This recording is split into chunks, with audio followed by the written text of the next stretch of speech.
പ്രിയപ്പെട്ട അധ്യക്ഷൻ, വേദിയിലെ വിജയേട്ടൻ ഉൾപ്പെടെയുള്ള നേതാക്കളെ, പ്രിയപ്പെട്ട സഖാക്കളെ, സുഹൃത്തുക്കളെ, ഇന്നത്തെ ഒരു ദിവസം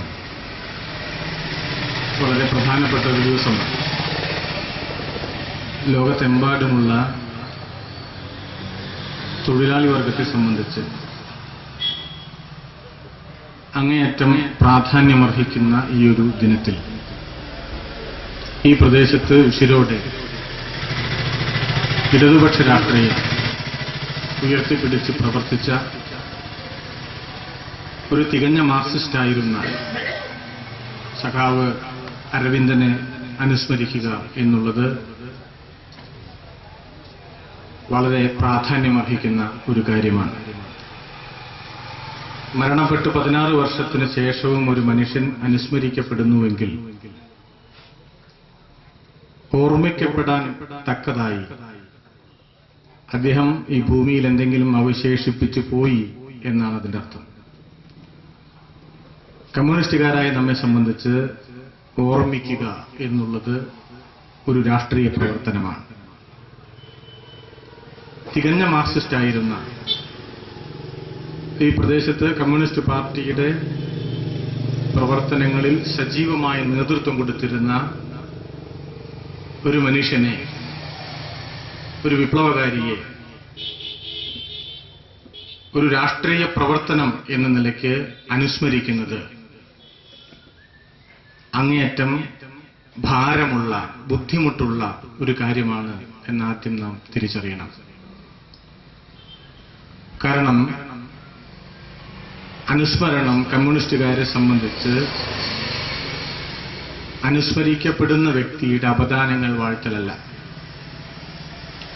അദ്ദേഹം ചെയ്ത കാര്യങ്ങൾ, അദ്ദേഹം ചെയ്യാൻ ശ്രമിച്ച കാര്യങ്ങൾ അദ്ദേഹം ചെയ്തതിനേക്കാൾ നന്നായി ചെയ്യാൻ കഴിയുമോ എന്ന് പരിശ്രമിക്കലാണ്.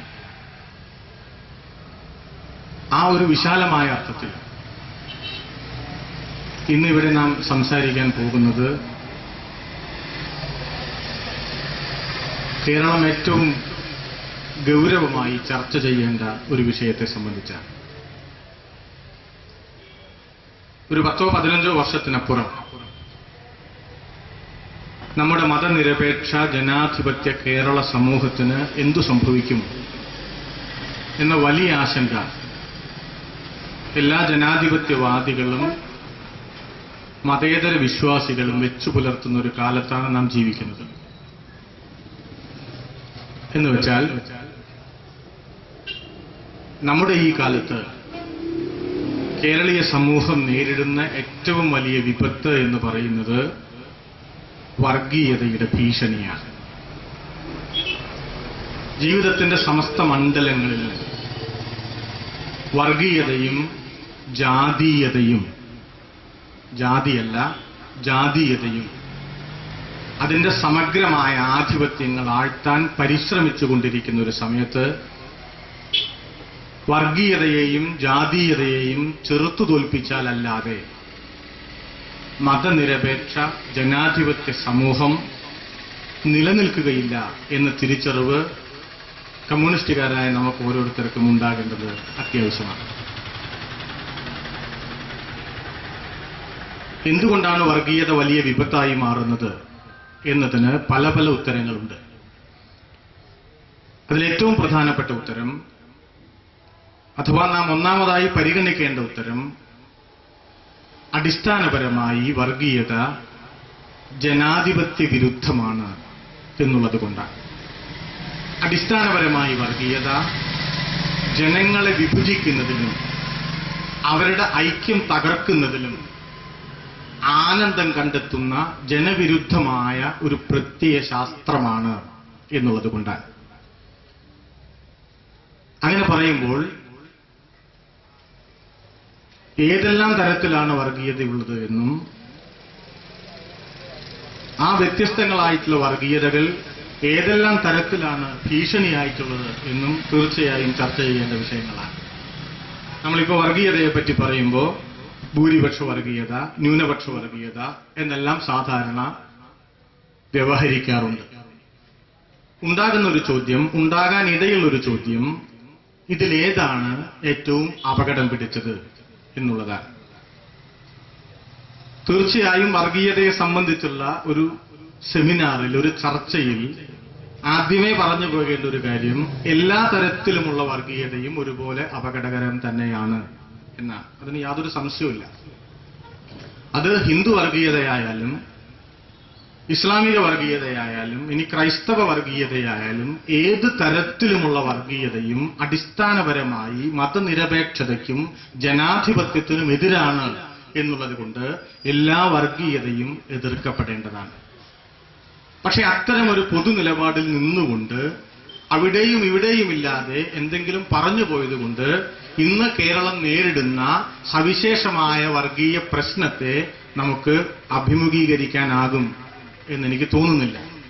അതിനു പകരം വളരെ വ്യക്തമായി ഏത് വർഗീയതയാണ്, ഏത് തരത്തിലുള്ള അതിന്റെ വ്യാപനമാണ് നാം വളരെ ജാഗ്രതയോടെ തിരിച്ചറിയേണ്ടത് എന്നത് വളരെ വളരെ പ്രധാനപ്പെട്ട ഒരു കാര്യമാണ്. വാസ്തവത്തിൽ പറയുകയാണെങ്കിൽ കേരളത്തെ സംബന്ധിച്ചും ഇന്ത്യയെ സംബന്ധിച്ചും അടുത്ത കാലത്ത് ഏറ്റവും വലിയ വിപത്തായി മാറിയിട്ടുള്ളത് ഹിന്ദു വർഗീയതയുടെ വ്യാപനമാണ് എന്ന് തീർച്ചയായും പറയാൻ സാധിക്കും. അതിനർത്ഥം മറ്റുള്ളത് വളരെ അപ്രധാനമാണെന്നോ അതിൽ ശ്രദ്ധിക്കേണ്ടതായി ഒന്നുമില്ല എന്നോ അതിൽ അപകടകരമായി ഒന്നുമില്ല എന്നോ അല്ല. പക്ഷെ പൊതുവെ ആളുകൾ പറയാറുള്ളൊരു കാര്യം, ഒരു വർഗീയത മറ്റൊരു വർഗീയതയ്ക്ക് വളമാകുന്നു, അതിന് ഊർജം നൽകുന്നു എന്നുള്ളതാണ്. നാം മനസ്സിലാക്കേണ്ട ഒരു കാര്യം, അടിസ്ഥാനപരമായി ഈ വാദം തെറ്റാണ് എന്നതാണ്. ഒരു വർഗീയതയല്ല മറ്റൊരു വർഗീയതയ്ക്ക് വളമായി ഊർജമായി മാറുന്നത്. ചിലപ്പോൾ അങ്ങനെ പറയാം. ഇപ്പോൾ ഹിന്ദുത്വത്തിന്റെ പ്രചാരകർ, ഹിന്ദു വർഗീയതയെ പ്രോത്സാഹിപ്പിക്കുന്ന ആളുകൾ പലപ്പോഴും പറഞ്ഞു നടക്കുന്ന ഒരു കാര്യം, ഇസ്ലാമിക വർഗീയത തീവ്രമായി കൊണ്ടിരിക്കുന്നു, അവരുടെ പള്ളികൾ ഇങ്ങനെ കൂടിക്കൊണ്ടിരിക്കുന്നു, അവരെ കൂടുതലായി മതചിഹ്നങ്ങളിൽ ഊന്നിക്കൊണ്ടിരിക്കുന്നു, അതുകൊണ്ട് നമ്മൾ ഹിന്ദുക്കളും സംഘടിക്കേണ്ടതല്ലേ എന്നാണ്. വളരെ നിരുപദ്രവമെന്ന് തോന്നുന്ന തരത്തിൽ ഇടതുപക്ഷ സുഹൃത്തുക്കളിൽ ചിലർ പോലും ഈ തരത്തിൽ പറയുന്നത് കേൾക്കാറുണ്ട്. ഹിന്ദു വർഗീയതയുടെ വ്യാപനത്തിനുള്ള ഒരു കാരണം അവര് എന്നതുകൊണ്ട് ഉദ്ദേശിക്കുന്നത് ഇസ്ലാമിനെയാണ്, മുസ്ലിങ്ങളെയാണ്, കുറച്ചുകൂടി പറഞ്ഞാൽ മുസ്ലിം വർഗീയതയെയാണ്. അവരിങ്ങനെ ഈ കൊമ്പ് കോർക്കുമ്പോ, അവരിങ്ങനെ കോപ്പ് കൂട്ടുമ്പോ അതിന് പ്രതിവിധി എന്നുള്ള നിലയ്ക്ക് ഹിന്ദുക്കളുടെ ഒരു ഐക്യം എന്ന ഹിന്ദു വർഗീയവാദത്തിന്റെ ഒരു ആഹ്വാനം സാധാരണഗതിയിൽ ആളുകൾ സ്വീകരിക്കുന്നു. അതുകൊണ്ട് അതും അവസാനിപ്പിക്കേണ്ടതാണ് എന്ന മട്ടിലുള്ള നിഷ്കളങ്കമെന്ന് തോന്നാവുന്ന അഭിപ്രായ പ്രകടനങ്ങൾ പല ഭാഗത്തു നിന്നും കേൾക്കാറുണ്ട്. നാം മനസ്സിലാക്കേണ്ട ഒരു കാര്യം, നമ്മുടെ ഇതുപോലെയുള്ള ഒരു ബഹുമത സമൂഹത്തിൽ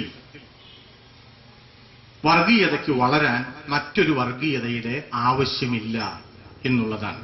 ഹിന്ദു വർഗീയതയ്ക്ക് വളരാൻ അപ്പുറത്ത് ഇസ്ലാമിക വർഗീയതയുടെ ആവശ്യം വാസ്തവത്തിൽ ഇന്ത്യയെപ്പോലെയുള്ള, കേരളത്തെ പോലെയുള്ള ഒരു ബഹുമത സമൂഹത്തിൽ ഇല്ല എന്നുള്ളതാണ് വർഗീയതയെ സംബന്ധിച്ച പ്രാഥമികമായ പാഠം എന്ന് പറയുന്നത്.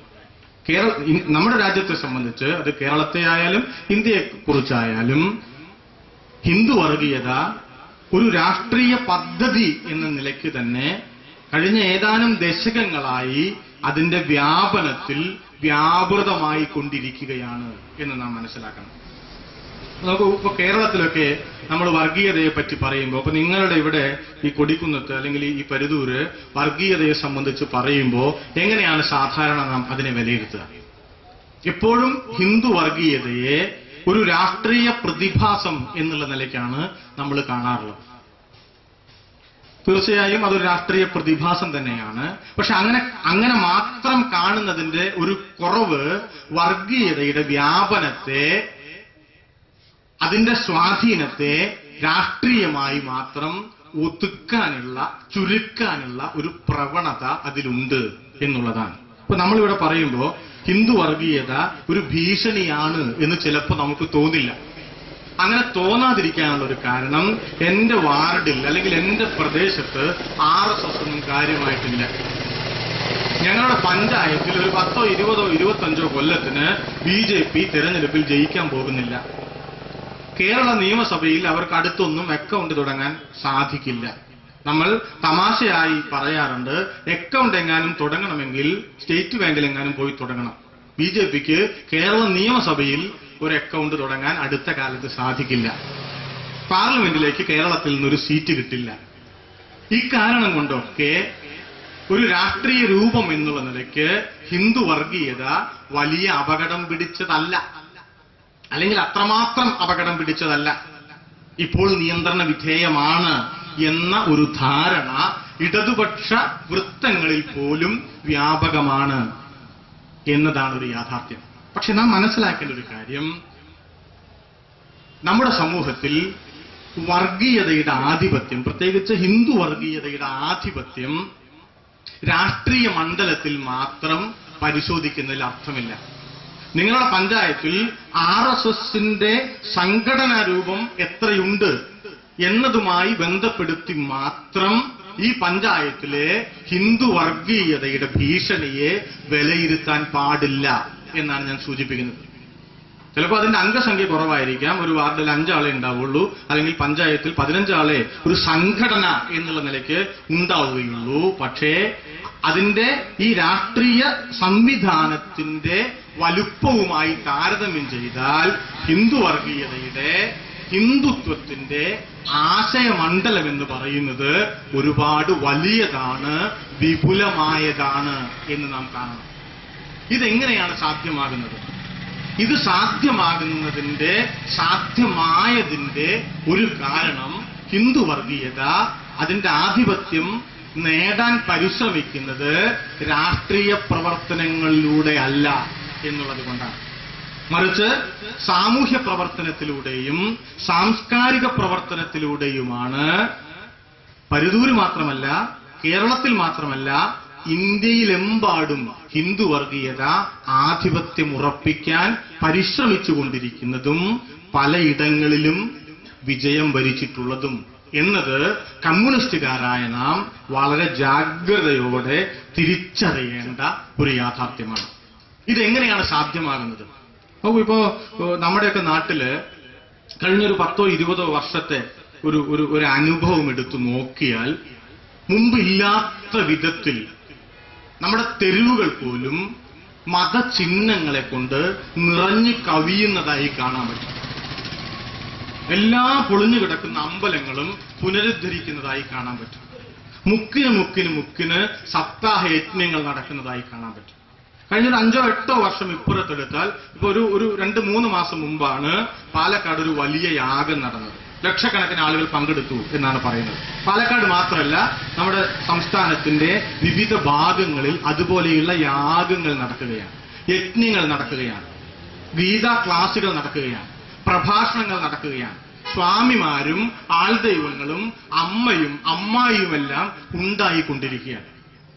ഇതൊന്നും ഒരു 10, 20 കൊല്ലം മുമ്പ് ഇത്രയും വലിയ തോതിൽ കേരളത്തിൽ ഉണ്ടായിട്ടില്ല.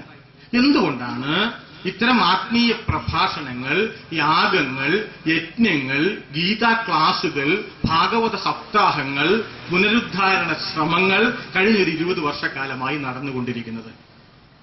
ഈ ഒരു ചോദ്യത്തിന് ഉത്തരം കാണുമ്പോൾ വർഗീയത സമൂഹത്തിൽ അതിന്റെ സ്വാധീനം ഉറപ്പിക്കാൻ പരിശ്രമിക്കുന്ന 2 മാർഗങ്ങളെക്കുറിച്ച് നാം നല്ലതുപോലെ ബോധവാന്മാരാകേണ്ടതാണ്.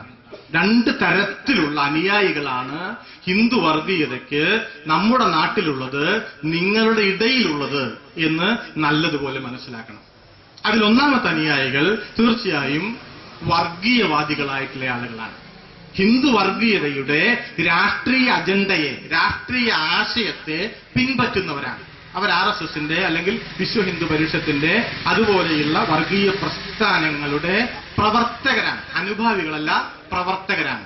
ആ വിഭാഗത്തെ വർഗീയമായി ബോധവൽക്കരിക്കപ്പെട്ടവർ എന്ന് നമുക്ക് വിശേഷിപ്പിക്കാം. അതൊരു വിഭാഗമാണ്, അതൊരു ന്യൂനപക്ഷമാണ്. നാം എപ്പോഴും പരിഗണിക്കുന്നത് വർഗീയമായി ബോധവൽക്കരിക്കപ്പെട്ട RSSന്റെ, സംഘപരിവാറിന്റെ, ഹിന്ദു വർഗീയതയുടെ ഈ ഒരു രാഷ്ട്രീയ മുഖത്തെയാണ്. ഇതിനെയാണ് നമ്മൾ പരിഗണിക്കുക. പക്ഷേ വളരെ വലിയ ഒരു രണ്ടാമത്തെ വിഭാഗമുണ്ട്. ആ വിഭാഗം വർഗീയമായി ബോധവൽക്കരിക്കപ്പെട്ടവരായിക്കൊള്ളണമെന്നില്ല. പക്ഷേ വർഗീയമായി ഒത്തുചേർക്കപ്പെട്ടവരാണ്. ഇതാണ് ഞാൻ ഉപയോഗിക്കുന്ന ഭാഷ. വർഗീയമായി ഒത്തുചേർക്കപ്പെട്ട ഈ രണ്ടാമത്തെ വിഭാഗത്തിന്റെ പ്രത്യേകത, അവർ ഹിന്ദുത്വത്തിന്റെ രാഷ്ട്രീയ ആശയത്തെ ആദ്യം പറഞ്ഞ വിഭാഗത്തെ പോലെ പിൻപറ്റുന്നവരല്ല. ഹിന്ദുത്വത്തിന്റെ നൃശംസമായ മനുഷ്യവിരുദ്ധമായ നടപടിക്രമങ്ങളെ അനുകൂലിക്കുന്നവരല്ല. അന്യമതസ്ഥരുടെ ആരാധനാലയം തകർത്തുകൊണ്ടായാലും തങ്ങളുടെ രാഷ്ട്രീയ അജണ്ടകൾ നടപ്പിലാക്കണം എന്ന ഇന്ത്യയിലെ ഹൈന്ദവ ഫാസിസ്റ്റുകളുടെ മനോഭാവം പങ്കുവെക്കുന്നവരല്ല. പക്ഷേ ഈ രണ്ടാമത്തെ വിഭാഗത്തിന് ഹിന്ദുത്വം മുന്നോട്ട് വയ്ക്കുന്ന സാംസ്കാരിക ആശയ പരിസരങ്ങളിൽ നല്ല താല്പര്യമുണ്ട് എന്ന് നാം മനസ്സിലാക്കണം. അതിലവർക്ക് താല്പര്യമുണ്ട്, മറ്റേതിലില്ല. അവരുടെ രാഷ്ട്രീയ അജണ്ടയിലില്ല, പക്ഷേ അവരുടെ സാംസ്കാരിക അജണ്ടയിൽ ഇവർ തൽപരരാണ്. അതുകൊണ്ട് അത്തരം പരിപാടിക്ക് പോകും. അപ്പൊ വളരെ പ്രത്യക്ഷമായി ഹിന്ദുത്വം നമ്മുടെ ഇടയിൽ, നമ്മുടെ നാട്ടിൽ വ്യാപിക്കാൻ പരിശ്രമിക്കുന്നത് വർഗീയ ഇതരമായ ചില കാര്യങ്ങൾ എന്ന മട്ടിൽ ജനങ്ങളെ വിശ്വസിപ്പിച്ചുകൊണ്ടാണ്. ഇപ്പൊ ഒരു യാഗത്തിൽ എന്താ വർഗീയതയുള്ളത്? അതൊരു നല്ല കാര്യമില്ല. ഒരു ആത്മീയ പ്രഭാഷണത്തിൽ എന്താ വർഗീയതയുള്ളത്? ഒരു പുനരുദ്ധാരണത്തിൽ എന്താ വർഗീയതയുള്ളത്? ഒരു യജ്ഞത്തിൽ എന്താ വർഗീയതയുള്ളത്? നല്ല കാര്യങ്ങളല്ലേ അവിടെ സ്വാമി പറയുന്നത്. ഇങ്ങനെയാണ് ഒരു സാധാരണഗതിയിലുള്ള നിഷ്കളങ്കനായ ഒരു സാധാരണ ഹിന്ദു മതവിശ്വാസി ഇങ്ങനെയാണ് വിചാരിക്കുക. അവിടെ പോയിട്ട് ആളെ കൊല്ലണമെന്ന് പറയുന്നുണ്ടോ? പള്ളി പൊളിക്കണമെന്ന് പറയുന്നുണ്ടോ? ഇതൊന്നും പറയാത്തിടത്തോളം കാലം നല്ല നല്ല കാര്യങ്ങൾ നിങ്ങളുടെ മനസ്സിനെ ഉയർത്തുക, നിങ്ങളുടെ ആത്മാവിനെ ഉണർത്തുക. ഇത്തരം നല്ല നല്ല കാര്യങ്ങൾ പറയുന്ന കാലത്തോളം എന്താണ് ഇതിനൊരു ഒരു കുറവ്, എന്താണ് ഒരു പ്രശ്നം എന്ന വളരെ നിഷ്കളങ്കമായ സ്വാഭാവികമായ ചോദ്യം നമ്മുടെ ഇടയിൽ ഉണ്ടാവാറുണ്ട്. അതൊരു പരിധിവരെ ശരിയാണ്. ഇത്തരം ആളുകളെ അവധാനതയോടുകൂടി നാം സമീപിക്കേണ്ടതും കൈകാര്യം ചെയ്യേണ്ടതുമുണ്ട് എന്ന് മനസ്സിലാക്കണം. അവരെ വിശ്വാസത്തിലെടുത്തുകൊണ്ട് മതനിരപേക്ഷതയുടെ ചേരിയിലേക്ക് അണിനിരത്തിക്കൊണ്ട് ഭാവിയിൽ എങ്ങനെയാണ് ഇത്തരം പരിപാടികളിലൂടെ, സാംസ്കാരിക ചിഹ്നങ്ങളിലൂടെ ഹിന്ദുത്വ വർഗീയത നമ്മുടെ ഇടയിൽ വ്യാപിക്കാൻ പരിശ്രമിക്കുക എന്നുള്ളത് ഇന്ത്യയിൽ ഗുജറാത്ത് ഉൾപ്പെടെയുള്ള പ്രദേശങ്ങളിലെ അനുഭവം മുൻനിർത്തിക്കൊണ്ട് അവർക്കിടയിൽ വിശദീകരിക്കേണ്ട ഭാരിച്ച ചുമതല നമുക്കുണ്ട് എന്ന് മനസ്സിലാക്കണം. ഞാൻ സൂചിപ്പിച്ചു വന്ന ഇതാണ്, നമ്മുടെ നാട്ടിലെ കമ്മ്യൂണിസ്റ്റുകാർ, മതനിരപേക്ഷവാദികളായ മനുഷ്യർ വർഗീയതയെ ചെറുക്കുന്നതിന്, ഹിന്ദുത്വത്തെ തടയുന്നതിന് രണ്ട് തരത്തിലുള്ള മാർഗങ്ങൾ അവലംബിക്കേണ്ടതുണ്ട് എന്നാണ് ഞാൻ സൂചിപ്പിച്ചത്. ഒന്നാമതായി ഹിന്ദുത്വത്തിന്റെ മുന്നണി പോരാളികളോട്, അതിന്റെ രാഷ്ട്രീയം പങ്കുവയ്ക്കുന്നവരോട്, അതിന്റെ മനുഷ്യവിരുദ്ധമായ ആശയങ്ങളുമായി നടക്കുന്നവരോട് യാതൊരു വിട്ടുവീഴ്ചയുമില്ലാതെ ആവശ്യമാണെങ്കിൽ ശാരീരികമായി തന്നെ നേരിടാൻ കഴിയുന്ന വിധത്തിലേക്ക് കേരളത്തിന്റെ മതനിരപേക്ഷ ശരീരത്തിൽ അതിന്റെ വ്യാപനത്തെ തടയേണ്ടത് അത്യാവശ്യമായ ഒരു കാര്യമാണ്. ശാരീരികമായി തന്നെ വേണമെങ്കിൽ എന്നുള്ളത് അടിവരയിട്ടൊരു കാര്യമാണ് എന്ന് മനസ്സിലാക്കണം. കാരണം ഫാസിസത്തെ നിങ്ങൾക്ക് പലപ്പോഴും ആശയം കൊണ്ട് തോൽപ്പിക്കാനാവില്ല എന്നുള്ളതാണ്. ലോകത്തെമ്പാടും ഫാസിസത്തിന്റെ ചരിത്രം, ജനാധിപത്യത്തിന്റെ ചരിത്രം, ജനാധിപത്യം ഫാസിസത്തിനുമേൽ വിജയം നേടിയതിന്റെ ചരിത്രം ആശയം കൊണ്ട് അതിനെ നേരിടാനാവില്ല എന്നുള്ളതാണ്. അല്ലെങ്കിൽ ആശയം കൊണ്ട് മാത്രം അതിനെ നേരിടാനാവില്ല എന്നുള്ളതാണ്. ലോകത്തെ കീഴ്പ്പെടുത്താൻ കുതിച്ചു പാഞ്ഞു വന്ന ജർമ്മനിയുടെ, ഹിറ്റ്ലറുടെ നാസി സൈന്യത്തെ സോവിയറ്റ് യൂണിയനിലെ 2 കോടി മനുഷ്യൻ, ഓർക്കണം, 2 കോടി മനുഷ്യൻ അവരുടെ ജീവൻ നൽകിയാണ് പ്രതിരോധിച്ചത്. ഇത് ലോകത്തിന്റെ ഒരു ചരിത്രമാണ്. ഫാസിസത്തിന്റെ മരണമുനമ്പിൽ നിന്ന് ലോകം രക്ഷപ്പെട്ടത് 2 കോടി മനുഷ്യരുടെ ജീവൻ പകരമായി കൊടുത്തുകൊണ്ടാണ് എന്നുള്ളതാണ് ഫാസിസത്തിനു മേലുള്ള ജനാധിപത്യത്തിന്റെ വിജയത്തെ സംബന്ധിച്ച ഏറ്റവും പ്രാഥമികമായ ചരിത്രം. അത് ഇന്ത്യയിൽ ബാധകമാണ്, കേരളത്തിൽ ബാധകമാണ്, കൊടിക്കുന്നിലും ബാധകമാണ് എന്ന് മനസ്സിലാക്കണം. അതുകൊണ്ട് RSSനെ, ഹിന്ദു പരിവാർ സംഘടനകളെ, അതിന്റെ രാഷ്ട്രീയ മുഖത്തെ നിശ്ചിതമായി നേരിടുക എന്ന ഒരു പദ്ധതി തന്നെ ഇടതുപക്ഷത്തിന്റെ പ്രവർത്തകർ വിശേഷിച്ച് കമ്മ്യൂണിസ്റ്റുകാർ അവലംബിക്കേണ്ടതായിട്ടുണ്ട്.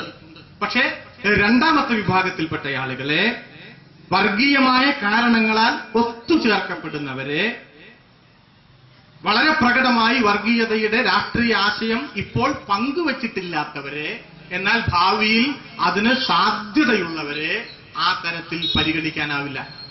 അവരെ വിശ്വാസത്തിലെടുക്കേണ്ടതുണ്ട്, അവരെ ബോധ്യപ്പെടുത്തേണ്ടതുണ്ട്. അങ്ങനെ ബോധ്യപ്പെടുത്തണമെങ്കിൽ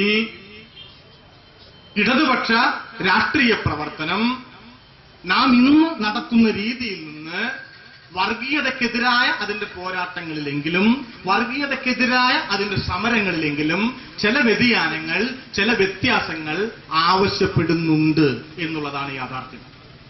എന്താണ് ആ വ്യത്യാസം? ആ വ്യത്യാസം എന്താണ് എന്ന് പറയുന്നതിന് മുമ്പ് ഹിന്ദുത്വം എങ്ങനെയാണ് ഈ തരത്തിലുള്ള സ്വാധീനം ഉണ്ടാക്കിയത് എന്നതുകൂടി മനസ്സിലാക്കേണ്ടതുണ്ട്. അവരെന്താ ചെയ്തത്? ആദ്യം മുതൽക്ക് തന്നെ അവർ പറഞ്ഞുകൊണ്ടേയിരുന്നത് ഹിന്ദുത്വം എന്ന് പറയുന്നത് ഒരു ദേശീയതയാണ്, ഹിന്ദുത്വ ദേശീയത എന്നാണ് പറയുക. ഇങ്ങനെ പറയാനുള്ള കാരണം ഒരു 10, 80, 100 കൊല്ലം മുമ്പ് തന്നെ ഹിന്ദുത്വത്തിന്റെ ആചാര്യന്മാർ നമ്മുടെ രാഷ്ട്രീയത്തെ, ഹിന്ദുത്വ പ്രസ്ഥാനത്തിന്റെ പ്രത്യയശാസ്ത്രത്തെ അവർക്കാവശ്യമുള്ള വിധത്തിൽ ശരിയാവണ്ണം വിലയിരുത്തിയിട്ടുണ്ട്. അവരുടെ ആദ്യത്തെ നേതാവായിട്ടുള്ള ഗുരുജി ഗോൾവാൾക്കർ പറഞ്ഞത്, മനുഷ്യനെ സംബന്ധിച്ച് രാഷ്ട്രീയം അത്ര അത്യാവശ്യമുള്ള കാര്യമല്ല, രാഷ്ട്രീയത്തെക്കാൾ പ്രധാനപ്പെട്ടത് സംസ്കാരമാണ്.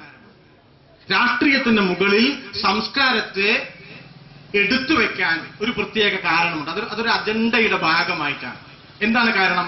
ആ കാരണം സംസ്കാരത്തിന് ആധിപത്യം കിട്ടുമ്പോ നമ്മുടെ രാജ്യത്തിന്റെ ദേശീയതയെ ഒരു പ്രത്യേകമായ തരത്തിൽ സംസ്കാരവുമായി കൂട്ടിയോജിപ്പിച്ച് ജനങ്ങളുടെ മുമ്പാകെ അവതരിപ്പിക്കാൻ സാധിക്കുന്നു എന്നുള്ളതാണ്.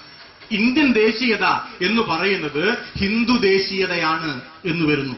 അപ്പോ ഒരു ദേശീയ മതം, ദേശീയ പക്ഷി എന്നൊക്കെ പറയുന്നത് പോലെയാണ്. നോക്കൂ, ദേശീയ പക്ഷി മയിലാണ്.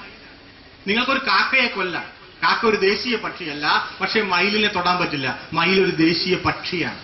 അപ്പൊ ദേശീയ പക്ഷി എന്ന് പറയുന്നത് പോലെ, ദേശീയ ഗാനം എന്ന് പറയുന്നത് പോലെ, ദേശീയ പതാക എന്ന് പറയുന്നത് പോലെ സംസ്കാരത്തിന് രാഷ്ട്രീയത്തിന്റെ മേൽ ആധിപത്യമുണ്ട് എന്ന് സ്ഥാപിച്ചതിലൂടെ ഹിന്ദുത്വ പരിവാർ സംഘടനകൾ ചെയ്യാൻ ശ്രമിച്ചത് ഒരു ദേശീയ മതമുണ്ട് എന്ന് സ്ഥാപിക്കലാണ്.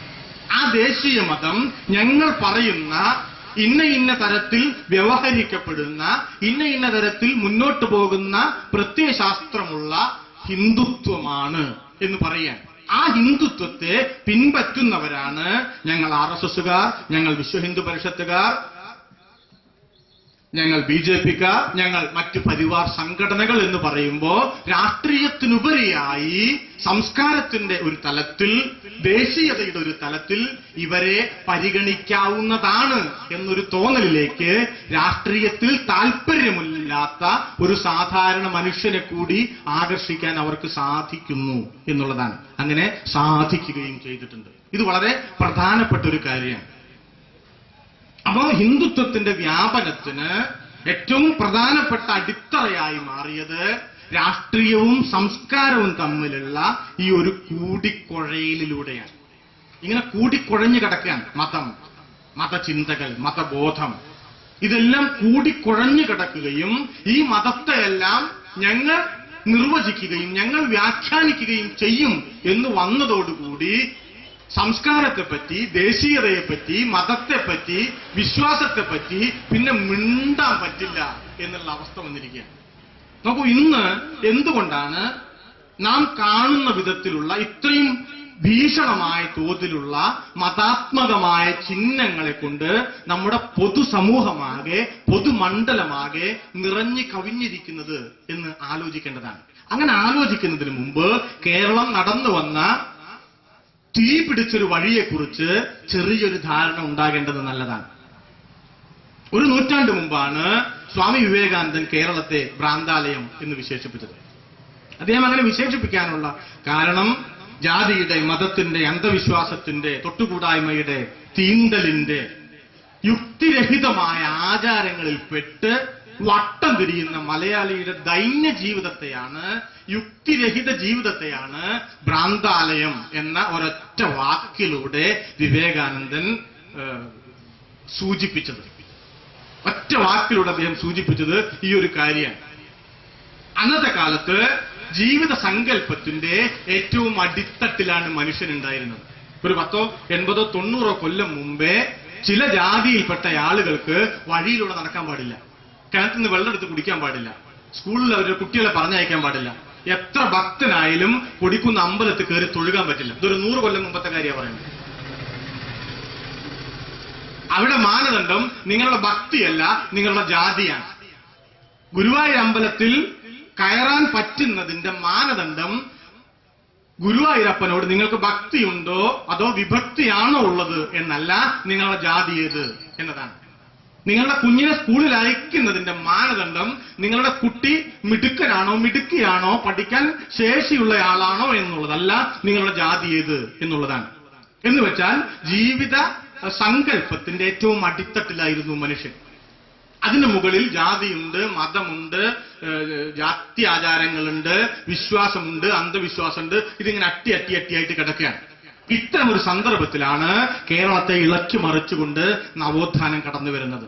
120 കൊല്ലം മുമ്പാണ് ഏകദേശം വിവേകാനന്ദൻ കേരളത്തെ ഒരു ഭ്രാന്താലയം എന്ന് വിശേഷിപ്പിച്ച അതേ കാലത്താണ് തിരുവിതാംകൂറിൽ അരുവിപ്പുറത്ത് ശ്രീനാരായണ ഗുരു പുഴയിൽ നിന്ന് മുങ്ങി ഒരു കല്ലെടുത്തിട്ട് ഒരു പ്രതിഷ്ഠ നടത്തിയത്. നമ്മളെല്ലാം ചരിത്രത്തിൽ പഠിക്കുക, പാഠപുസ്തകത്തിൽ പഠിക്കുക, അതൊരു ശിവനായിരുന്നു എന്നാണ്. സത്യത്തിൽ അതൊരു ശിവപ്രതിഷ്ഠയായിരുന്നു. പക്ഷേ അതൊരു ശിവപ്രതിഷ്ഠ മാത്രമായിരുന്നില്ല. അതുവരെ ജീവിത സങ്കല്പത്തിൽ മനുഷ്യൻ അടിയിൽ നിൽക്കുകയും മറ്റെല്ലാം മുകളിലാവുകയും ചെയ്യുന്ന ഒരു സമൂഹത്തിന്റെ മുഖമുദ്രയായ യുക്തിരാഹിത്യത്തിന്റെ മുഖത്തടിക്കുകയാണ് വാസ്തവത്തിൽ ശ്രീനാരായണ ഗുരു ചെയ്തത്. ഈ ജീവിത സങ്കല്പത്തിൽ മനുഷ്യൻ അടിയിലായാൽ ആ സമൂഹത്തിന്റെ പ്രത്യേകത എന്താണെന്നറിയോ? ഒരു യുക്തി ഉണ്ടാവില്ല എന്നുള്ളതാണ്. യുക്തിരഹിതമായിരിക്കും. യുക്തിരഹിതമാവാനുള്ള കാരണം മനുഷ്യൻ അടിയിലാണ് എന്നുള്ളതാണ്. നോക്കൂ, അല്ലെങ്കിൽ ഒരു ജാതിയിൽ ഉയർന്ന ജാതിയിൽപ്പെട്ട ഒരാള് ഒരു 30 അടി മുമ്പിൽ ഒരാൾ നിൽക്കാൻ പാടില്ല. ഇതാണ് മലയാളി വിശ്വസിച്ചിരുന്നത്. എന്താ നിൽക്കാൻ പാടില്ലാതിരിക്കാനുള്ള കാരണം? അയിത്തം പാറി വരുന്നതാണ്. വലിയ പഠിപ്പുള്ളവരും വലിയ പണ്ഡിതന്മാരും പോലും അങ്ങനെ കരുതിയിരുന്നു. എന്തുകൊണ്ടാണ് ഇവർക്ക് വഴി കൂടെ നടക്കാൻ പാടില്ലാത്തത്? അയിത്തമാണ്. എന്തുകൊണ്ടാണ് കുട്ടികൾക്ക് സ്കൂളിൽ പോകാൻ പാടില്ലാത്തത്? അയിത്തമാണ്. ഒരു യുക്തിയില്ല. അമ്പലത്തിൽ പോകാൻ പാടില്ല അയിത്തം കൊണ്ട് എന്ന് പറയുന്നതിൽ യാതൊരു യുക്തിയുമില്ല. ഈ യുക്തിയില്ലായ്മയായിരുന്നു കേരളീയ സാമൂഹ്യ ജീവിതത്തിന്റെ മുഖമുദ്ര. കേരളത്തിന്റെ മാത്രമല്ല, മനുഷ്യൻ ജീവിത സങ്കല്പത്തിൽ എവിടെയെല്ലാം ഏത് സമൂഹത്തിൽ അടിയിലാകുന്നുവോ ആ സമൂഹത്തിന്റെ എല്ലാം മുഖമുദ്ര യുക്തിരാഹിത്യമായിരിക്കും. ഇതാണ് ഒരു 10, 100 കൊല്ലം മുമ്പത്തെ കേരളം. അങ്ങനെ യുക്തിരഹിതമായി ജീവിച്ചിരുന്ന മലയാളിയുടെ മനസ്സിൽ വാസ്തവത്തിൽ ശ്രീനാരായണ ഗുരു നടത്തിയത് ഒരു ശിവന്റെ പ്രതിഷ്ഠയായിരുന്നില്ല, യുക്തിയുടെ പ്രതിഷ്ഠയായിരുന്നു. ആ യുക്തിരഹിത സമൂഹത്തെ ഒന്ന് പിടിച്ചു കുലുക്കുകയാണ് ഗുരു ചെയ്തത്. അവിടെ യുക്തിയെ പ്രതിഷ്ഠിക്കുക ചെയ്തത്. അതിനുശേഷം നടന്ന പ്രവർത്തനങ്ങൾ ഞാനത് വിശദീകരിക്കുന്നില്ല. ഈ നവോത്ഥാന പ്രവർത്തനങ്ങൾ 30കളിൽ കമ്മ്യൂണിസ്റ്റ് പാർട്ടി ഉണ്ടായത്, കർഷക മുന്നണി ഉണ്ടായത്, പ്രസ്ഥാനമുണ്ടായത്, കേരളത്തിന്റെ വിവിധ ഭാഗങ്ങളിൽ ഉണ്ടായിട്ടുള്ള ഉജ്ജ്വലമായിട്ടുള്ള കാർഷിക സമരങ്ങൾ, തൊഴിലാളികളുടെ സമരങ്ങൾ, ഇതിന്റെ എല്ലാം ഭാഗമായി ഒരു 10, 60, 70 കൊല്ലം കൊണ്ട് ഇതിനൊരു വലിയ മാറ്റമുണ്ടായി. എന്താ മാറ്റം? അതുവരെ ജീവിത സങ്കല്പത്തിന്റെ അടിയിലുണ്ടായിരുന്ന മനുഷ്യൻ പതുക്കെ പതുക്കെ പതുക്കെ പതുക്കെ ഇങ്ങനെ മുകളിലേക്ക് വന്നു. മുകളിലുണ്ടായിരുന്നതോ? മുകളിലുണ്ടായിരുന്ന ജാതി, മതം, ജാത്യാചാരം ഇതൊന്നും നശിച്ചതൊന്നുമില്ല, ഇതൊന്നും ഇല്ലാതായതൊന്നുമില്ല. പക്ഷെ അതെല്ലാം ഇങ്ങനെ പതുക്കെ പതുക്കെ പതുക്കെ അടിയിലേക്ക് വന്നു. ഇതൊരു സൈക്കിളാണ്. അടിയിലുണ്ടായിരുന്ന മനുഷ്യൻ മുകളിലും, മുകളിലുണ്ടായിരുന്ന ജാതീയതയും മതാത്മകതയും അതുമായി ബന്ധപ്പെട്ട അന്ധവിശ്വാസങ്ങളും പതുക്കെ പതുക്കെ പതുക്കെ അടിയിലേക്ക് വരികയും ചെയ്തു എന്നുള്ളതാണ്. അപ്പോഴോ അങ്ങനെയുള്ള ഒരു സമൂഹത്തിൽ സ്വാഭാവികമായും പൂത്തുലയുക യുക്തിബോധമായിരിക്കും. ഇതാണ് 1950കളുടെ കേരളം. ആ കേരളത്തിലാണ് ലോകത്താദ്യമായി 957 കമ്മ്യൂണിസ്റ്റ് പാർട്ടിയുടെ നേതൃത്വത്തിലുള്ള ഗവൺമെന്റ് ഉണ്ടായത്. അത് ഒരു ചക്ക വീണപ്പോ യാദൃശ്ചികമായി ഒരു മുയൽ ചത്തതല്ല. കേരളത്തിന്റെ തീ പിടിച്ച ചരിത്രത്തിന്റെ യുക്തിരഹിതമായ ഒരു സാമൂഹ്യ ജീവിതത്തിൽ നിന്ന് യുക്തിബോധമുള്ള ഒരു ആധുനിക മനുഷ്യനിലേക്കുള്ള മലയാളിയുടെ വളർച്ചയുടെ ശരിയായ അടയാളപ്പെടുത്തലാണ് 1957 സഖാവ് EMSന്റെ നേതൃത്വത്തിലുള്ള ഗവൺമെന്റിന്റെ സ്ഥാപനം എന്ന് പറയുന്നത്. പക്ഷേ കഴിഞ്ഞൊരു 10, 20, 30 കൊല്ലത്തെ ഒരു ചരിത്രം എടുത്തു നോക്കിയാൽ ഈ സൈക്കിൾ ഇങ്ങനെ തിരിഞ്ഞു വരുന്നതായിട്ടാണ് കാണാൻ പറ്റുന്നത്. ഇന്നത്തെ സമകാലീനമായ ഒരു അന്തരീക്ഷത്തിൽ വെച്ച് നോക്കിയാൽ 10 100 കൊല്ലം മുമ്പ് വിവേകാനന്ദൻ സൂചിപ്പിച്ച ഭ്രാന്താലയം എന്ന ആ സാമൂഹ്യാവസ്ഥയ്ക്ക് സമാനമായ തോതിൽ മറ്റൊരു തരത്തിൽ, അതേ തരത്തിൽ അത് ആവർത്തിക്കുക അസാധ്യമാണ്, മറ്റൊരു തരത്തിൽ ജീവിത സങ്കല്പത്തിന്റെ അടിയിലേക്ക് മനുഷ്യൻ പോയിക്കൊണ്ടിരിക്കുന്നു എന്നുള്ളതാണ്. ജീവിത സങ്കല്പത്തിന്റെ അടിയിൽ മനുഷ്യൻ വന്നാൽ സ്വാഭാവികമായും മനുഷ്യന് മുകളിൽ ജാതി വരും, ജാതീയത വരും. ജാതിയും ജാതീയതയും രണ്ടാണ്. മതം വരും, മതാത്മകത വരും. മതവും മതാത്മകതയും രണ്ടാണ്. അതുമായി ബന്ധപ്പെട്ട ആചാരങ്ങളും അന്ധവിശ്വാസങ്ങളും എല്ലാം വരും. അങ്ങനെ വരുന്ന ഒരു സമൂഹത്തിന്റെ മുഖമുദ്ര വീണ്ടും യുക്തിരാഹിത്യം തന്നെയായിരിക്കും. ഒരു സംശയം വേണ്ട. ഇന്ന് ആധുനിക മലയാളി ശാസ്ത്രബോധം വികസിച്ചുകൊണ്ടിരിക്കുന്ന ഒരു കാലത്ത് ചൊവ്വയിൽ താമസിക്കാൻ സാധിക്കുമോ എന്ന് ശാസ്ത്രം പരിഗണിച്ചുകൊണ്ടിരിക്കുന്ന ഒരു കാലത്ത് യുക്തിരഹിതമായി ജീവിക്കുന്നതിന്റെ ഒരു സാമൂഹ്യ പശ്ചാത്തലം ഇതാണ്. ഏതാൾ ദൈവത്തിനും ഏത് ഭാവി പ്രവചനക്കാരനും എത്ര പഠിപ്പും വിവരവുമുണ്ട്, എത്ര ആധുനികനാണ് എന്ന് അഭിമാനിക്കുന്ന മലയാളിയെ, അഹങ്കരിക്കുന്ന മലയാളിയെ എളുപ്പത്തിൽ പൊട്ടനാക്കാൻ സാധിക്കും എന്ന അവസ്ഥയിലേക്ക് ജാതീയതയും വർഗീയതയും മതാത്മകതയും സൃഷ്ടിക്കുന്ന യുക്തിരാഹിത്യത്തിന്റെ ഒരാനന്ദ അപരലോകത്തിലാണ് മലയാളി എന്ന് നിസ്സംശയം പറയാൻ പറ്റും. നോക്കൂ, ഇപ്പോ ഒരു കൊല്ലം മുമ്പാണല്ലോ കേരളത്തിൽ ഒരു പ്രൊഫസറുടെ കൈ പോയല്ലോ, അല്ലേ? അദ്ദേഹം എന്താ പറയാ, പ്രവാചകനെ നിന്ദിച്ചു എന്നാണ് പറയുന്നത്. 10 50 കൊല്ലം മുമ്പാണ് മലയാളത്തിൽ MT വാസുദേവൻ നായരുടെ നിർമാല്യം എന്നൊരു സിനിമ നിങ്ങൾ പലരും കണ്ടിട്ടുണ്ടാവും. നിർമാല്യത്തിന്റെ ഏറ്റവും അവസാന ഭാഗത്ത് PJ ആന്റണി അഭിനയിക്കുന്ന വെളിച്ചപ്പാട്, കഥാപാത്രമായിട്ടുള്ള വെളിച്ചപ്പാട് ഈ ഭഗവതിയുടെ വിഗ്രഹത്തിന്റെ മുഖത്തേക്ക് തുപ്പുകയാണ്. ആ തുപ്പലിങ്ങനെ ഒലിച്ചു വരുന്നതിന്റെ ക്ലോസപ്പ് ദൃശ്യം കാണിക്കുന്നുണ്ട്. നിർമാല്യം ലോകത്തെമ്പാടുമുള്ള ചലച്ചിത്രമേളകളിൽ അംഗീകരിക്കപ്പെട്ട വളരെ വിസ്തൃതമായിട്ടുള്ള ഒരു സിനിമയാണ്. ആ സിനിമ ഇറങ്ങിയതിന്റെ ഭാഗമായി കേരളത്തിൽ ഒരു ഹിന്ദുവിന്റെയും വികാരം വ്രണപ്പെട്ടില്ല. ഇന്നായിരുന്നെങ്കിലോ MT വാസുദേവൻ നായർക്ക് കൈയല്ല കഴുത്തന്നെ ഉണ്ടാവില്ല. പക്ഷെ എന്തുകൊണ്ടാണ് അന്നത് സാധ്യമായത്? 10 50 കൊല്ലം മുമ്പ് അത് സാധ്യമായത് കേരളത്തിലെ ഹിന്ദുക്കൾ എല്ലാം അവിശ്വാസികളായതുകൊണ്ടായിരുന്നില്ല, അവർ നിരീശ്വരവാദികളായതുകൊണ്ടായിരുന്നില്ല. പക്ഷേ വിശ്വാസത്തെയും മതത്തെയും സംസ്കാരത്തെയും രാഷ്ട്രീയത്തെയും എല്ലാം വ്യവച്ഛേദിച്ചറിയാനുള്ള യുക്തിഭദ്രമായ ഒരു സാമൂഹ്യ വീക്ഷണം പൊതുവിൽ മലയാളിക്ക് വന്നു ചേർന്ന ഒരു കാലത്തായിരുന്നു ആ സിനിമ പ്രദർശിപ്പിക്കപ്പെട്ടത് എന്നുള്ളത് കൊണ്ടാണ്. ഇന്ന് ഒരു പ്രൊഫസർ എന്താണ് അദ്ദേഹം എഴുതി വെച്ചത് എന്ന് ആർക്കും അറിയില്ല. നിങ്ങൾക്ക് ആർക്കെങ്കിലും അറിയും? എനിക്കറിയില്ല. അദ്ദേഹം പ്രവാചകനെ ഏത് തരത്തിലാണ് നിന്ദിച്ചത് എന്ന് ഞാൻ ഒരുപാട് ആളോട് ചോദിച്ചു. ആർക്കും അറിഞ്ഞുകൂടാ. നിങ്ങൾ അറിഞ്ഞാലും ഇല്ലെങ്കിലും ഒരു കൂട്ടം ആളുകൾ പറഞ്ഞു അദ്ദേഹം പ്രവാചകനെ നിന്ദിച്ചു, അങ്ങനെ നിന്ദിക്കാൻ ഞങ്ങൾ അനുവദിക്കില്ല, അതുകൊണ്ട് ആ നിന്ദയ്ക്ക് അദ്ദേഹം ഉപയോഗിച്ച കൈപ്പത്തി ഇതാ ഞങ്ങൾ എടുക്കുന്നു. ഇതാണ് പുതിയ കേരളം. ഇതൊരൊറ്റപ്പെട്ട സംഭവമല്ല. ഈ തരത്തിൽ എന്തുകൊണ്ട് മതാത്മകത പെരുകി വരുന്നു, ജാതീയത പെരുകി വരുന്നു എന്ന് മനസ്സിലാക്കേണ്ടതാണ്. ഇതില് നാം അഭിസംബോധന ചെയ്യേണ്ട എല്ലാ വിഭാഗത്തിലും പെട്ട നല്ലവരായ മതവിശ്വാസികളുടെ മതബോധത്തോട് ചില സംവാദങ്ങൾ നമുക്ക് നടത്തേണ്ടത് അത്യാവശ്യമായി വരും. വാസ്തവത്തിൽ ഹിന്ദുമതത്തിലായാലും ഇസ്ലാമിലായാലും ക്രിസ്ത്യാനിറ്റിയിലായാലും ആ മതങ്ങളിലെ വിശ്വാസികളോട് നാം ചോദിക്കേണ്ട, മതനിരപേക്ഷവാദികൾ, മതേതരവാദികൾ ചോദിക്കേണ്ട ഒരു ചോദ്യം, നിങ്ങൾ വാസ്തവത്തിൽ വിശ്വസിക്കുന്നത്, നിങ്ങൾ വിശ്വസിക്കാൻ ആഗ്രഹിക്കുന്ന മതത്തിൽ തന്നെയാണോ, മതമൂല്യങ്ങളിൽ തന്നെയാണോ എന്നുള്ളതാണ്. പലപ്പോഴും ഇത് തെറ്റായി വ്യാഖ്യാനിക്കപ്പെടുന്നു എന്നുള്ളതാണ്.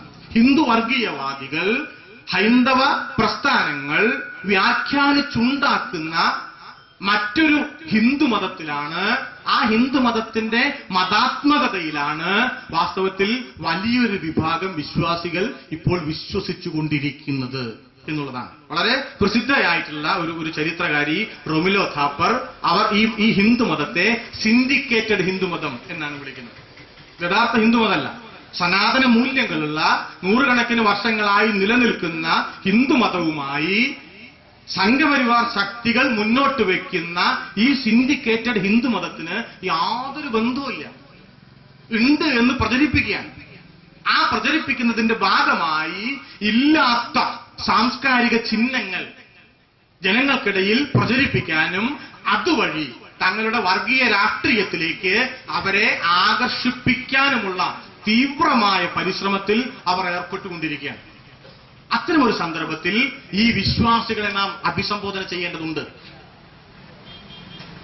അങ്ങനെ ചെയ്യുമ്പോ അതാകെ കുഴപ്പമാവല്ലോ, പുലിവാലാവല്ലോ എന്ന് പറഞ്ഞ് അങ്ങോട്ട് പോകാതിരിക്കേണ്ട കാര്യമില്ല. അവരെ നാം അഭിസംബോധന ചെയ്യേണ്ടതുണ്ട്, അവരെ നാം ബോധ്യപ്പെടുത്തേണ്ടതുണ്ട്. നിങ്ങളിപ്പോൾ വിശ്വസിക്കുന്നത് സനാതനമായ ഹിന്ദുമതത്തിന്റെ മൂല്യങ്ങളിലല്ല, കച്ചവടവൽക്കരിക്കപ്പെട്ട ഒരു മതാത്മകതയുടെ ജനവിരുദ്ധാശയങ്ങളെയാണ് നിങ്ങൾ പലപ്പോഴും പിൻപറ്റിക്കൊണ്ടിരിക്കുന്നത്. അതിന്റെ സാംസ്കാരിക ചിഹ്നങ്ങളെയാണ് നിങ്ങൾ പിന്തുടർന്നുകൊണ്ടിരിക്കുന്നത്. ഈ സാംസ്കാരിക ചിഹ്നങ്ങൾക്ക് യഥാർത്ഥത്തിലുള്ള ഹിന്ദുമതത്തിന്റെ സാംസ്കാരിക മൂല്യങ്ങളുമായി യാതൊരു ബന്ധവുമില്ല എന്ന് ധീരമായി പറയേണ്ടതായിട്ടുണ്ട്. ഇങ്ങനെ പറയുമ്പോൾ ഒരു ബുദ്ധിമുട്ടുണ്ട്. എന്താ ബുദ്ധിമുട്ടെന്നറിയോ? നാം മനസ്സിലാക്കേണ്ട ഒരു കാര്യം, വർഗീയത എന്ന് പറയുന്നത് അടിസ്ഥാനപരമായി മതത്തിൽ നിന്നുണ്ടാകുന്നതാണ്. മതവിശ്വാസികൾ വർഗീയവാദികളായിക്കൊള്ളണമെന്നില്ല, യാതൊരു സംശയമില്ല. നല്ല മതവിശ്വാസി ഒരിക്കലും വർഗീയവാദി ആയിരിക്കുകയില്ല. കറതീർന്നൊരു വർഗീയവാദി നല്ല മതവിശ്വാസിയുമായി കൊള്ളണമെന്നില്ല. ഒരുപാട് ഉദാഹരണങ്ങൾ നമ്മൾ പറയാറുണ്ട്. ഏറ്റവും നല്ല ഉദാഹരണം മുഹമ്മദ് അലി ജിന്നയുടെയും മഹാത്മാഗാന്ധിയുടെയുമാണ്. സനാതന ഹിന്ദു മൂല്യങ്ങളിൽ വിശ്വസിച്ചിരുന്ന, നല്ലൊരു ഹിന്ദുവാണ് ഞാൻ എന്ന് കരുതിയിരുന്ന, വിശ്വസിച്ചിരുന്ന ഗാന്ധിജി ഒരു വർഗീയവാദിയെ ആയിരുന്നില്ല. എന്നാൽ എല്ലായ്പ്പോഴും ഇസ്ലാമിനെ കുറിച്ച് പറയുകയും ഇസ്ലാമിനെ രക്ഷിക്കാനാണ് താൻ നിലകൊള്ളുന്നത് എന്ന് ആവർത്തിച്ച് ജനങ്ങളെ ബോധ്യപ്പെടുത്താൻ പരിശ്രമിക്കുകയും ചെയ്തിരുന്ന മുഹമ്മദ് അലി ജിന്ന ഇസ്ലാമിൽ വിശ്വസിച്ച ആളെ ആയിരുന്നില്ല. അദ്ദേഹം ഒരു തികഞ്ഞ വർഗീയവാദിയായിരുന്നു. പക്ഷേ അദ്ദേഹം ഇസ്ലാമിക മൂല്യങ്ങളിൽ വിശ്വസിച്ചിട്ടില്ല. ഇസ്ലാമിന് എന്തെല്ലാം ഹറാമാണോ അതെല്ലാം വളരെ ചിട്ടയോടെ, നിഷ്ഠയോടെ പിൻപറ്റിയ, പാശ്ചാത്യ ജീവിത മാതൃകകളെ അനുകരിച്ച തികഞ്ഞ വർഗീയവാദിയായിരുന്നു മുഹമ്മദ് അലി ജിന്ന. മുഹമ്മദ് അലി ജിന്നയിൽ നിന്ന് തുടങ്ങി നരേന്ദ്രമോദിയിലൂടെ പോന്ന് നിങ്ങളുടെ നാട്ടിലുള്ള RSSന്റെയോ NDFന്റെയോ ഒരു സാധാരണ പ്രവർത്തകന്റെ ജീവിതത്തെ പരിശോധിച്ചാൽ ഇത് ബോധ്യമാകും. അവരെല്ലായ്പ്പോഴും മതത്തെക്കുറിച്ച് സംസാരിക്കും, മതത്തിന്റെ മൂല്യങ്ങളെക്കുറിച്ച് പറയും, മതത്തെ സംരക്ഷിക്കുന്നതിനെ പറ്റി പറയും, അമ്പലത്തെക്കുറിച്ച് പറയും, പള്ളിയെക്കുറിച്ച് പറയും, ദൈവത്തെ സംരക്ഷിക്കുന്നതിനെ പറ്റി പറയും, യാഗത്തെ പറ്റി പറയും. പക്ഷേ അവരൊരിക്കലും ആ മതത്തിന്റെ യഥാർത്ഥ മൂല്യങ്ങളെ സ്വന്തം ജീവിതത്തിൽ പകർത്താൻ പരിശ്രമിക്കുകയില്ല. അതിന്റെ കാരണം അവർ വർഗീയവാദികൾ മാത്രമാണ്. മതത്തെ, അതിന്റെ ആശയങ്ങളെ രാഷ്ട്രീയ ലക്ഷ്യങ്ങൾക്ക് വേണ്ടി ഉപയോഗിക്കാൻ പരിശ്രമിക്കുന്നവർ മാത്രമാണ്. അവർ മതത്തെ, അതിന്റെ ആശയങ്ങളെ പിൻപറ്റാൻ പരിശ്രമിക്കുന്നവരല്ല എന്നുള്ളത് കൊണ്ടാണ്. അതുകൊണ്ട് നാം മനസ്സിലാക്കേണ്ട ഒരു കാര്യം, എല്ലാ മതത്തിലെയും വർഗീയവാദികൾ ആ മതത്തിന്റെ മൂല്യങ്ങളെ, ആ മതത്തിന്റെ ആശയങ്ങളെ തങ്ങളുടെ രാഷ്ട്രീയ ലക്ഷ്യത്തിനു വേണ്ടി ഉപയോഗിക്കുന്നതിനെയാണ് നാം പൊതുവിൽ വർഗീയത എന്ന് പറയുക. അതുകൊണ്ട് വർഗീയത അടിസ്ഥാനപരമായി മതവുമായി ബന്ധപ്പെട്ടതാണ്. അതുകൊണ്ട് നിങ്ങൾ വർഗീയതയ്ക്കെതിരായ ഒരു ആക്രമണം നടത്തുന്നുവെങ്കിൽ, വർഗീയതയ്ക്കെതിരായ ഒരു പ്രതിരോധം നടത്തുന്നുവെങ്കിൽ മതത്തെ സ്പർശിക്കാതെ കടന്നു പോവുക അസാധ്യമായ ഒരു കാര്യമാണ്. പക്ഷെ മതത്തെ സ്പർശിക്കുമ്പോഴോ അത് അങ്ങേയറ്റം ഇരുതല മൂർച്ചയുള്ള, അപകടം പിടിച്ച, വലിയ പ്രതിഭ ആവശ്യമുള്ള ഒരു രാഷ്ട്രീയ പ്രവർത്തനം കൂടിയാണ്. കാരണം മതത്തിന് രണ്ട് അറകളുണ്ട് എന്നുള്ളതാണ്. ഒന്ന് വിശ്വാസത്തിന്റെ ഒരറയും ഒന്ന് സംസ്കാരത്തിന്റെ ഒരു അറയും. ഒന്ന് വിശ്വാസത്തിന്റെ അറയും ഒന്ന് സംസ്കാരത്തിന്റെ അറയും. വർഗീയവാദികൾ എന്താ ചെയ്യാന്നറിയോ? ഈ സംസ്കാരത്തിന്റെ അറയിലേക്ക് വിശ്വാസത്തിന്റെ ഒരു ചാലിങ്ങനെ തുറന്നു വെക്കും. ഇത് അതുകൊണ്ട് തന്നെ കൂടിക്കുഴഞ്ഞാ കിടക്കുക. നിങ്ങൾക്ക് ഒന്ന് ഇന്നത് മറ്റത് അങ്ങനെ പറയാനാവില്ല. ഇതിനെ കൂട്ടിക്കുഴച്ച് ഒന്നാക്കി നിർത്താനാണ് വർഗീയവാദികൾ എല്ലായ്പ്പോഴും പരിശ്രമിക്കുക. എന്തിനാണ് അങ്ങനെ പരിശ്രമിക്കുന്നത്? സംസ്കാരത്തിന്റെ മേഖലയിൽ അവർക്കെതിരായി എന്തെങ്കിലും ഒരു വിമർശനമുണ്ടായാൽ ഉടനെ വിശ്വാസത്തിന്റെ ചാലിങ്ങോട്ട് തുറന്നുവിടും. എന്നിട്ട് മുറവിളി കൂട്ടും, ഇതാ ഞങ്ങളുടെ വിശ്വാസമാകെ അവതാളത്തിലായി. ഈ അവിശ്വാസികളെല്ലാം കൂടി വന്നു ചേർന്നുകൊണ്ട് ഞങ്ങളുടെ വിശ്വാസത്തെ, ഞങ്ങളുടെ മതത്തെ, ഞങ്ങളുടെ ഈശ്വരനെ, ഞങ്ങളുടെ അമ്പലത്തെ, ഞങ്ങളുടെ പള്ളിയെ ഇതാ കയ്യേറാൻ ശ്രമിക്കുന്നു. നോക്കൂ, പത്മനാഭസ്വാമി ക്ഷേത്രത്തിൽ എന്താ സംഭവിക്കുന്നത്? അവിടെ കുറച്ച് കള്ളന്മാരുണ്ട്, ഈ കള്ളന്മാരെ പുറത്താക്കണം എന്ന് പറയുമ്പോഴേക്ക് ഹിന്ദുവിന്റെ സംസ്കാരം എന്ന ആർക്കും പിടികിട്ടാത്ത അജ്ഞാതമായ അജ്ഞേയമായ വർഗീയവാദികളാൽ മാത്രം നിർവചിക്കപ്പെടുന്ന ഒരു അറയിലേക്ക് വിശ്വാസം എന്ന എല്ലാവർക്കുമുള്ള അല്ലെങ്കിൽ മഹാഭൂരിപക്ഷത്തിനുമുള്ള ഒരു സാധനത്തെ ഇങ്ങോട്ട് തുറന്നു വിടുക.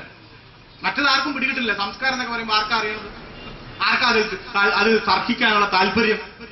ആരും അത് പഠിക്കാനൊന്നും പോകുന്നില്ല. പക്ഷെ വിശ്വാസത്തിന്റെ ഒരു ചാല് തുറന്നു വിടുമ്പോ ഇതിന് കുഴഞ്ഞു മറിയും. അപ്പൊ സ്വാഭാവികമായും അവർക്ക് നിലവിളിക്കാം, ഇതാ നമ്മുടെ പത്മനാഭനെ ഈ അവിശ്വാസികൾ എല്ലാവരും ചേർന്നുകൊണ്ട് എടുത്തുകൊണ്ടു പോകാൻ ശ്രമിക്കുന്നു. അതുകൊണ്ടാണ് പി സി ജോർജ് പറഞ്ഞത്, അവിശ്വാസിയായ അല്ലെ PS-ന്റെ പരിശ്രമങ്ങൾ അവിശ്വാസിയായിട്ടുള്ള ഒരു കമ്മ്യൂണിസ്റ്റിന്റെ പരിശ്രമങ്ങളാണ്. നോക്കൂ, ആ വാക്ക് വെറുതെ ഉപയോഗിക്കുന്നതല്ല. എന്താ അവിശ്വാസിയായ ഒരു കമ്മ്യൂണിസ്റ്റിന് കാര്യങ്ങൾ പറഞ്ഞൂടെ?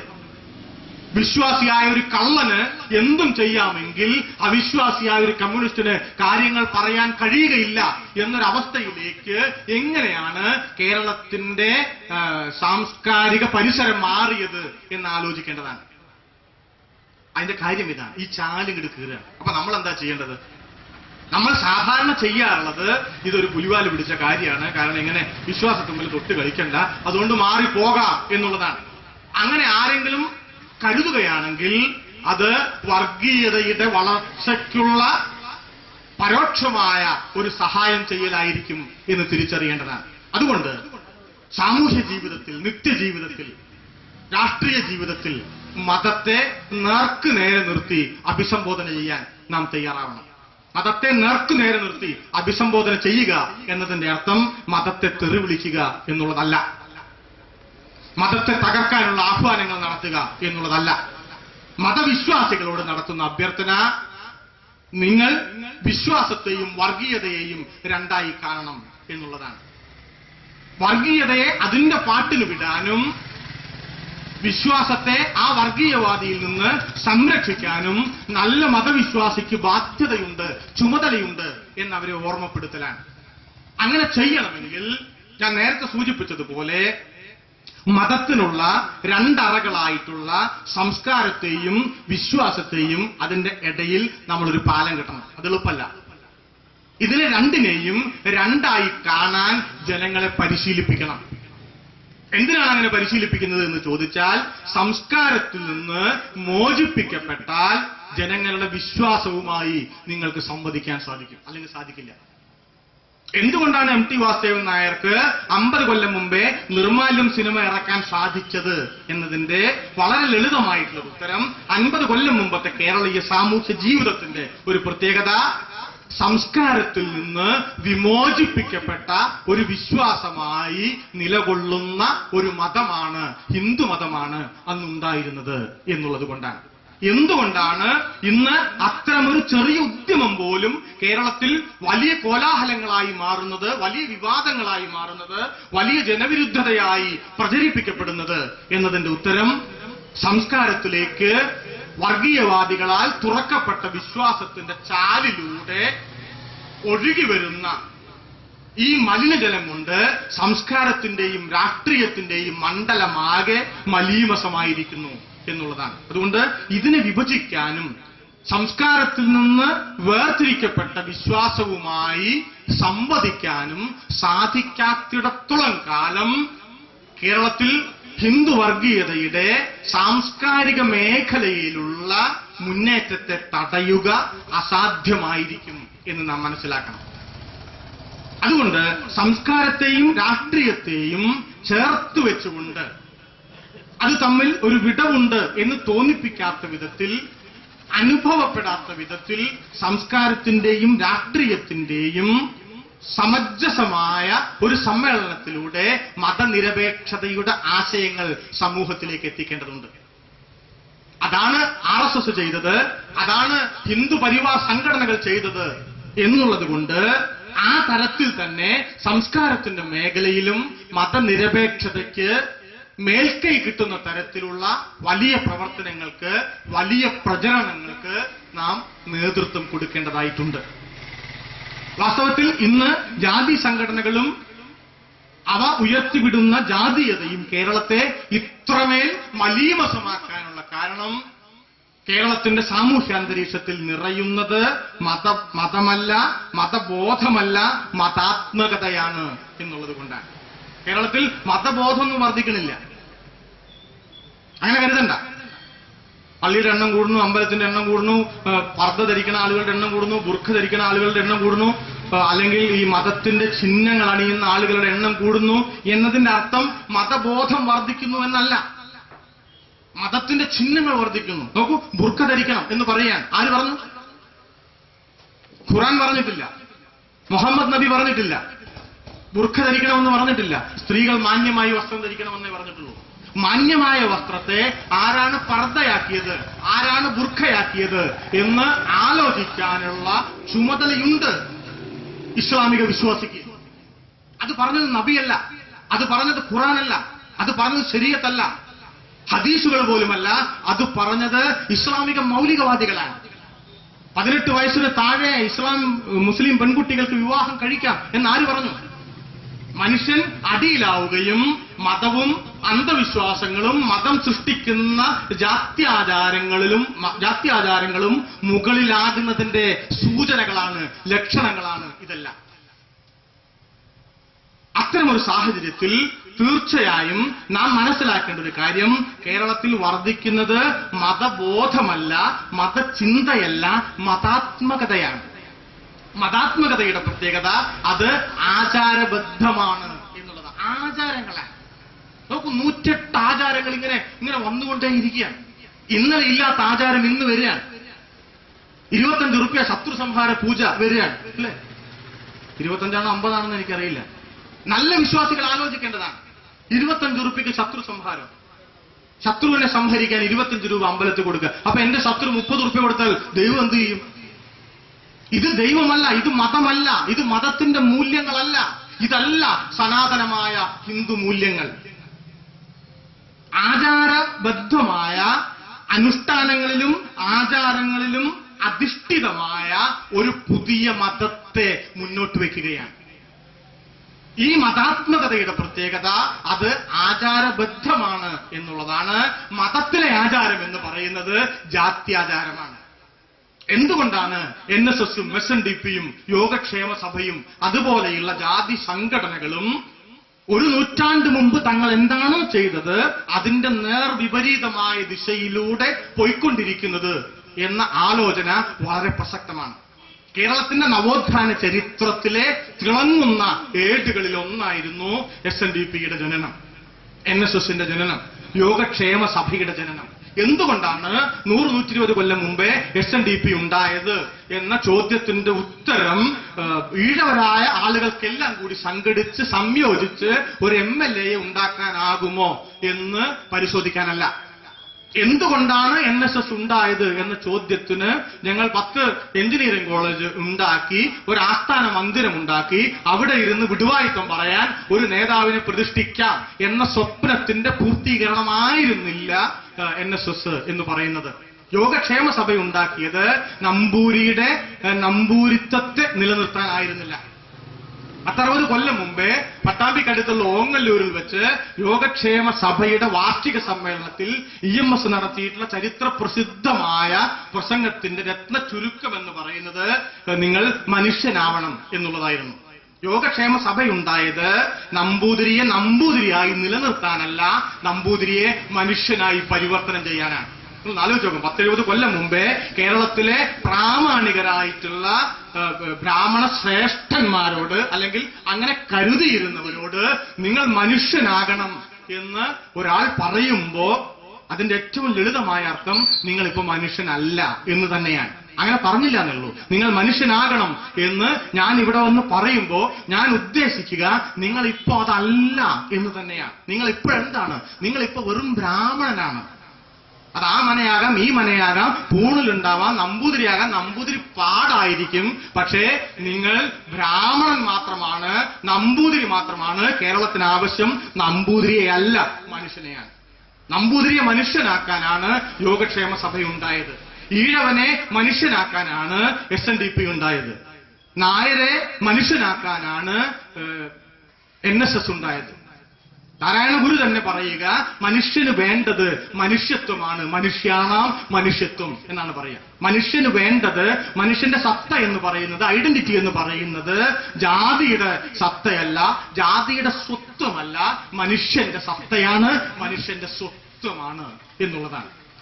അതുകൊണ്ടാണ് അദ്ദേഹം പറയുക മനുഷ്യാണാം മനുഷ്യത്വം. 2 പശുക്കളിൽ നിന്നാണ് മൂന്നാമത്തെ ഒരു പശു ഉണ്ടായത് എന്നതുപോലെ 2 മനുഷ്യനിൽ നിന്നാണ് മൂന്നാമത്തെ ഒരു മനുഷ്യനുണ്ടായത്. ഈ മൂന്നാമത്തെ മനുഷ്യനിൽ നിങ്ങൾക്ക് കാണാൻ കഴിയുന്ന ഗുണം നായരുടെ ഗുണമല്ല, ഈഴവന്റെ ഗുണമല്ല, ബ്രാഹ്മണന്റെ ഗുണമല്ല, മനുഷ്യന്റെ ഗുണമാണ്. ഇതാണ് കേരളീയ നവോത്ഥാനം മുന്നോട്ട് വെച്ചിട്ടുള്ള ഒരാശയം എന്ന് പറയുന്നത്.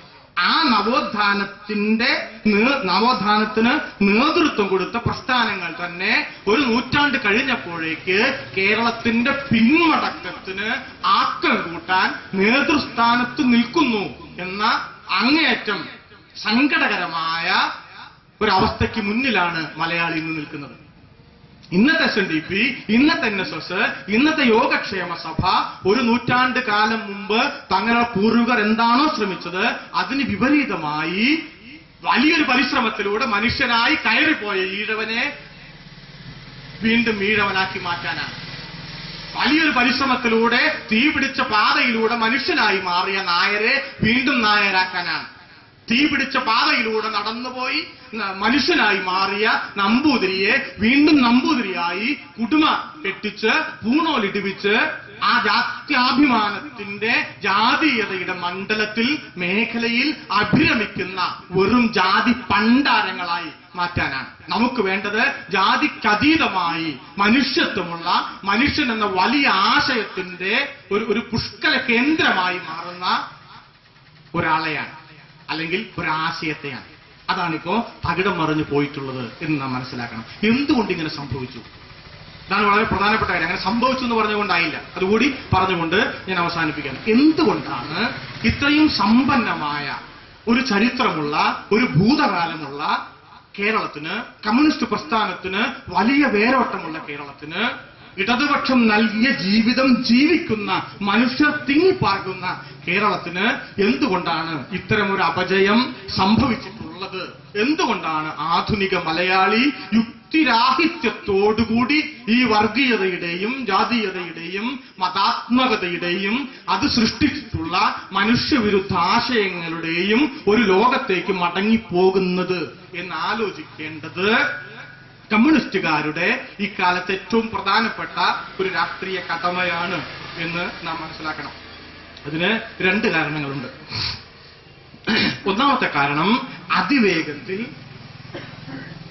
അതിവേഗത്തിൽ മധ്യവർഗവൽക്കരിക്കപ്പെട്ടുകൊണ്ടിരിക്കുന്ന കേരളീയ സമൂഹത്തിന്റെ പ്രത്യേകതകളാണ്. ഇന്ത്യയിലെ മറ്റേതൊരു സംസ്ഥാനത്തെയും അപേക്ഷിച്ച് കേരളത്തിന്റെ പ്രത്യേകത എന്ന് പറയുന്നത് അതിവേഗത്തിൽ മധ്യവർഗവൽക്കരിക്കപ്പെടുന്ന ഒരു സമൂഹമാണ് നമ്മുടേത് എന്നുള്ളതാണ്. ഇങ്ങനെ മധ്യവർഗവൽക്കരിക്കപ്പെടുന്ന മനുഷ്യരുടെ ഒരു പ്രത്യേകത ഇടവും വലവും നോക്കാതെ, മുൻപും പിൻപും നോക്കാതെ പാശ്ചാത്യ ആധുനികതയെ തങ്ങളുടെ ജീവിത വീക്ഷണമായി, ജീവിത രീതിയായി അവർ സ്വീകരിക്കുന്നു എന്നതാണ്.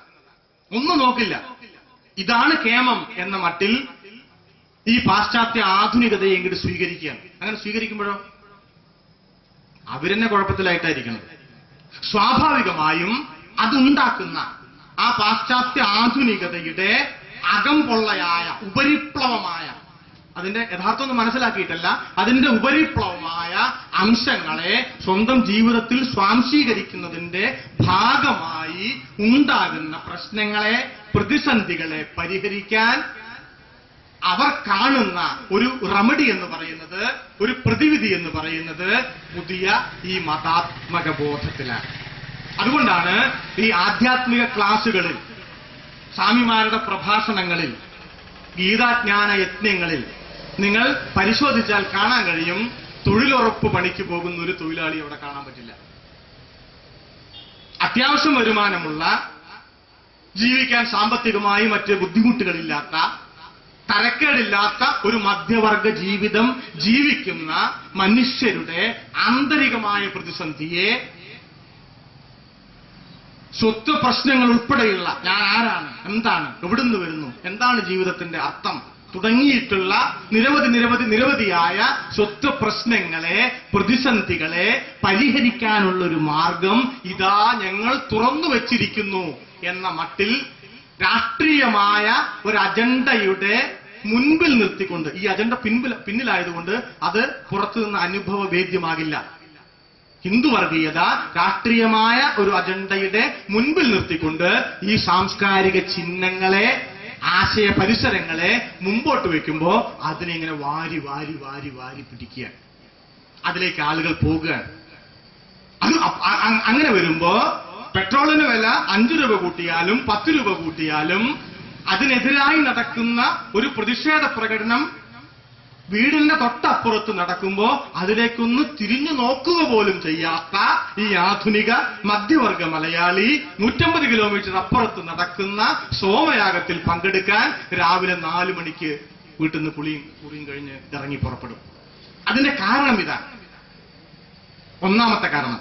രണ്ടാമത്തെ കാരണം, ഇത്തരം കാര്യങ്ങളെല്ലാം ജാതിയുമായി, മതവുമായി, വിശ്വാസവുമായി ബന്ധപ്പെട്ടാണ് കിടക്കുന്നത് എന്നുള്ളത് കൊണ്ട് ആ മേഖലയെ സ്പർശിക്കുന്നത് ബുദ്ധിമുട്ട് പിടിച്ച, തലവേദന പിടിച്ച, ഞാൻ നേരത്തെ സൂചിപ്പിച്ചതുപോലെ ഇരുതല മൂർച്ചയാകാൻ ഇടയുള്ള ഒരു പ്രശ്നമായതുകൊണ്ട് ആ ഭാഗത്തേക്ക് നാം നോക്കേണ്ടതില്ല എന്ന മതേതരവാദികളുടെ നിസ്സംഗ മനോഭാവവും ഇത്തരം സാംസ്കാരിക മേഖലയിലൂടെയുള്ള വർഗീയതയുടെ വികാസത്തിന്, ജാതീയതയുടെ വ്യാപനത്തിന് കാരണമായിട്ടുണ്ടാകാം.